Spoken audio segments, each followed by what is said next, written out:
दफा का जिक्र है। एक चूहा और शेर रहा करते थे। एक दिन चूहा खेलते खेलते शेर के ऊपर चढ़ जाता है और खेलने और मस्ती करने लग जाता है।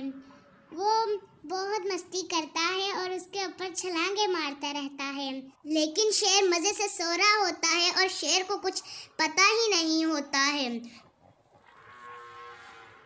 अचानक से शेर उठ जाता है। वो कहता है कि तुमने मेरी क्यों नींद खराब की, मैं तुम्हें खा जाऊंगा, मैं तुम्हें खा जाऊंगा।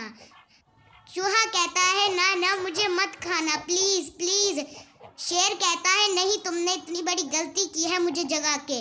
फिर जो चूहा होता है इतनी मिन्नतें करता है। शेर कहता है ठीक है, आइंदा से ऐसी गलती कभी मत कर। चूहा कहता है शुक्रिया शेर भैया। अगले दिन शेर जो होता है एक जाल में फंस जाता है।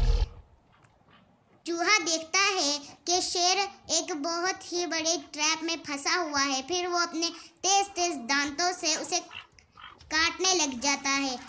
कुछ ही देर बाद शेर आज़ाद हो जाता है। शेर उसका बहुत शुक्रिया अदा करता है। चूहा कहता कोई बात नहीं है, तो मेरा फ़र्ज़ था, क्योंकि एहसान का बदला एहसान ही होता है, आपने मेरी मदद की थी।